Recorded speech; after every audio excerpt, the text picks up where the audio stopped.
Hi everyone, I'm Syl, or sylleblossom-gaia, if you want to be formal, and I'd like to take a couple of minutes to talk about what led me to make this essay for all of you today. I am so excited for all of you to see it, and if you don't want to see my preamble, don't worry about it, you can skip to the timecode right here. But otherwise, I wrote this essay as part of last year's March Caprice, and if you don't know what March Caprice is, it is an annual virtual event that the Kingdom Hearts community puts on, where you can submit videos, art, animation, writing, music, merchandise. It's a wonderful event that takes place every year in March, where people from all over the world can contribute their love of Kingdom Hearts. And because I work full-time and I wasn't really sure how to do a video essay yet, I decided to contribute my essay in a written form. And I put it here in the Artist's Alley, which I'll link in the description, and it got really good reception. In my mind, I had always envisioned it as a video essay. And then, about 6 weeks ago, I went to Reconnect, which was a convention that was held in Dallas, where there was a cosplay showcase and there were all kinds of Kingdom Hearts themed events, and I met so many wonderful people there. And the encouragement that I received there and just the welcoming environment that the community has inspired me. So when I got home, I learned how to use a video editing program, I recorded all of the audio, I put videos on top of it, and all of it is here that you're watching. There are a lot of people and a lot of resources that I have to thank that made this project really come together, but I'm so excited for you to see it that I'm just going to go ahead and get started. So without further ado, here's the Phantom Waters. Kingdom Hearts is a franchise that thrives on the existential exploration of identity, often through the use of illusions and reflections. The series is no stranger to characters having other halves, to memories taking a sentient form, or to tangible illusions. Despite this, I do not often see discussion of 0.2 in this light. The midsection of that title introduces Phantom Aqua, or rather, Aqua's fears and doubts taken a physical form. And her interactions with Aqua represent a high point for her characterization. With this deep dive, it is my intent to show you all why that is, and I hope that you walk away with both a better understanding of that character work, and of Aqua herself. If I had to boil Aqua down to a word, it would be dedicated.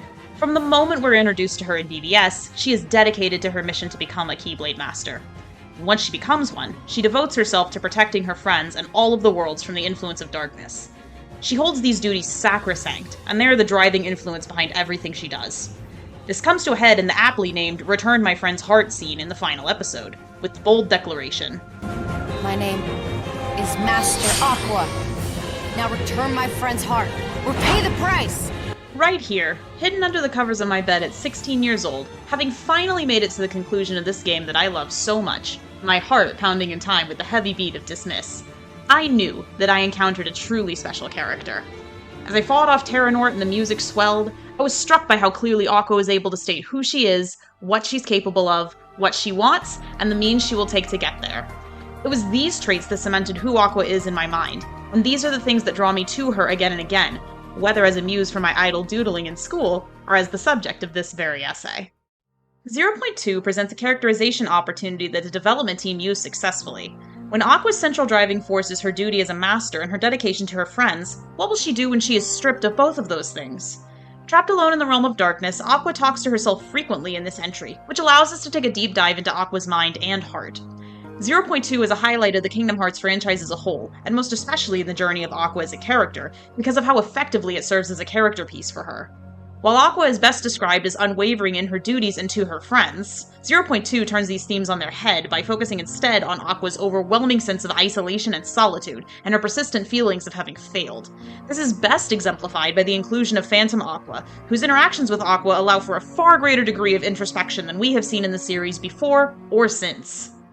Upon closer inspection, 0.2 backs itself into the corner of having to be introspective, and rises to that challenge very successfully. Or, to put this another way, by choosing to zoom in on this aspect of Aqua's story, the game is forcing itself to think very seriously about solitude and its effects. An instance of this that I find particularly illuminating is the soliloquy she gives during her time in the castle town. As she strolls the silent streets, Aqua takes some time to reflect that Everyone in this world thought that they were safe. Not just the people, but the dog waiting for his owner. The cat curled up in her nook. This kind of reflection is not something we often see in the series, and gives depth to Aqua's existing motivations. It is already apparent from BBS that Aqua feels a strong sense of duty and obligation, but this soliloquy highlights that she also cares deeply about the life residing in those worlds. This is what makes the incoming Phantom that much more of a threat. This particular soliloquy is also important to highlight for another reason. Aqua is currently walking through the ruins of that world. It would appear to her that the responsibility she feels so deeply has all been for naught, as worlds she visited are now falling into the realm of darkness alongside her. Although she carries the Master's Defender and, with it, an unwavering sense of responsibility, the duty to take up his mantle, her efforts are literally crumbling down around her. Thus, her task quickly becomes turning back the time to partially restore this ruined version of the world. Once she restores the clock, the last memory that flashes through her mind is the night before the Mark of Mastery exam, sitting and watching the stars with her friends. Immediately following this, Aqua encounters a phantom of Terra in the castle itself, one who will not say anything to her. This is something that occurs frequently, as Aqua chastises herself for I'm doing it again. And seeing illusions of her friends to cope with her reality. Through these scenes, we are also reminded of the character established in BBS, one who is always thinking of her friends, and more than anything else wishes to reunite with them. Fittingly, Aqua next sees a phantom Ven, and then finally a phantom version of herself, which pulls her into the world within. Illusion will continue to play a major role in Aqua's character arc in this entry and beyond, which Phantom Aqua demonstrates very clearly through the rest of 0.2. In her first and only appearance, Phantom Aqua leaves an indelible mark on both Aqua and the audience. First and foremost, her inclusion allows this game to become deeply psychological. More specifically, to examine Aqua's psyche to an extent that the series had not engaged in up to this point, nor has engaged in since.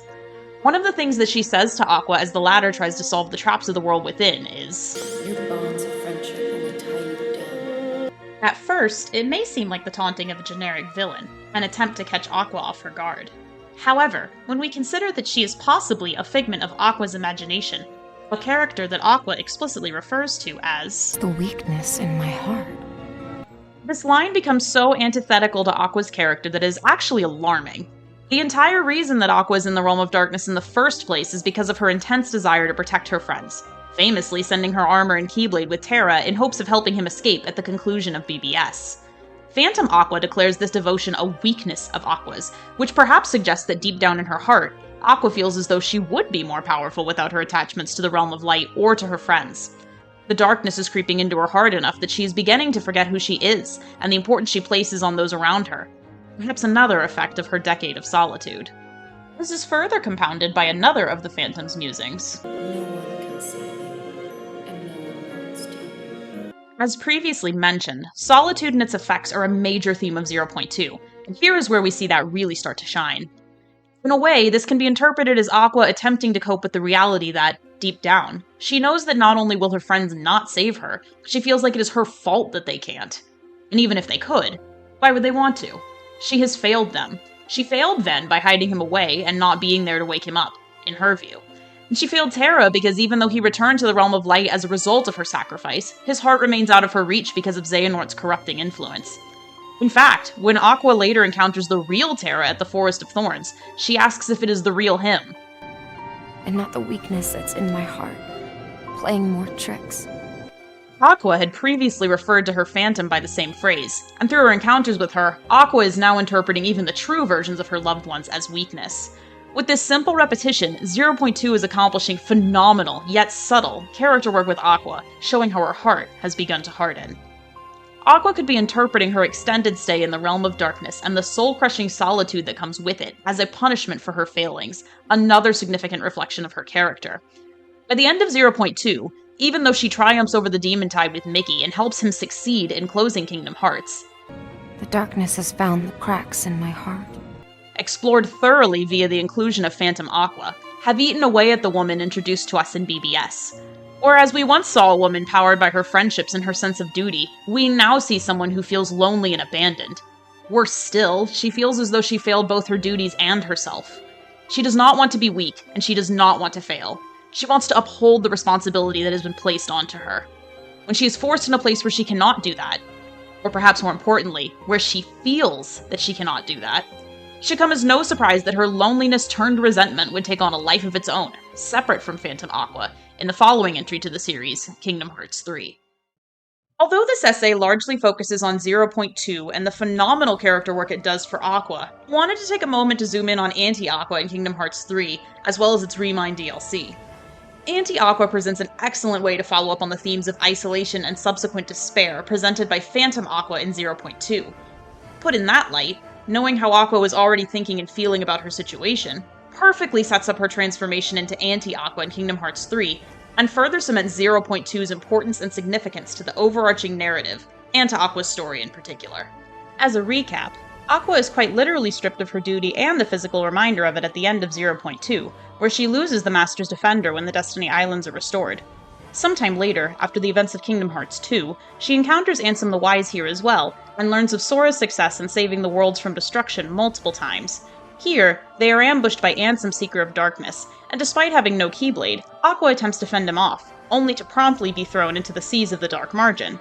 It is here that she finally abandons herself to the darkness. Presumably, of course, after her brush with Phantom Aqua had already whittled away the courage I never really had.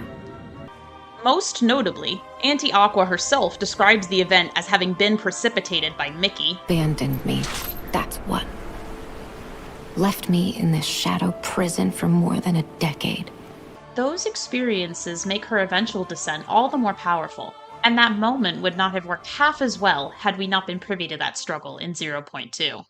The combined effects of Phantom Aqua and Anti-Aqua also culminate in a truly masterful moment in Remind. When Aqua stands with Riku and Sora to fight the growing demon tide, and Sora later passes through her heart while looking for Kairi, we finally see what Aqua saw, and why she was so unable to fight back. Rather than the shadows actually present in the tornado, she sees countless visions of herself as Anti-Aqua, which frees her in her tracks. It would have been nice to see visions of Phantom Aqua in here as well. After all, Aqua thinks of her Phantom as wanted to destroy me. But the message still rings loud and clear, with Sora even remarking on the fear and despair that Aqua feels at that moment. While this series has implied this before with other characters, this is the best way that PTSD has been represented to date, and this would not have been possible without the masterclass character work that 0.2 did with Aqua. Through deeply examining the character work done with Aqua in 0.2, most notably through the inclusion, persistence, and thematic relevance of Phantom Aqua, this entry in the series shines as perhaps the most important cornerstone in Aqua's journey. Without this entry, which zooms in on her feelings of duty, failure, and isolation, big moments with her character in Kingdom Hearts 3 or Remind would not have hit half as hard. However, I don't say any of this to imply that the implications and untangling of the events of 0.2 are or should be concluded after 3. Far from it. There are many avenues I see for Aqua's future in 4 and beyond, especially now that she has her own apprentice in Kairi at the latter's request, and it would behoove the franchise to continue to explore her character. Aqua did return to the realm of light, but given her experiences with PTSD that we witnessed in Remind, it would be a stretch to believe that her Phantom, whether or not she takes a physical form as she did in 0.2, didn't return with her.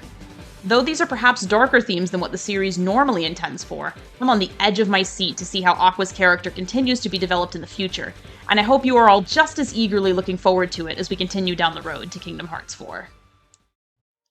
Thank you all so much for watching all the way to the end. I have been working on this for a really long time, and I'm just so excited to finally put it on YouTube for all of you and to see it all come together. It's been such a wonderful process. As I said in the opening, I do have lots of people to thank, and first and foremost, I want to give a shout out to Regular Pat. I've been involved in his community for about 2 years now, and his videos and his content and being a supporter of him really kind of helped me dip my toes into this community. It's how I learned about March Caprice, and through that, of course, I learned about Reconnect and all of the stuff that I mentioned earlier. And so without that, and without the warm welcome that I received there, and the friends and the people that I have met through that community, I wouldn't be here doing this right now. And so super shout out to that. The second thing I really want to shout out is the Wayfinder Project. So the Wayfinder Project is a public resource, and it is a comprehensive database of just about everything you could need in Kingdom Hearts. It's got cutscenes, it's got dialogue, it's got transcriptions of the journal, even. I believe it also has synthesis recipes, and I'll link that down in the description too. I used that to make so much of this, and it would not have been possible without the Wayfinder Project.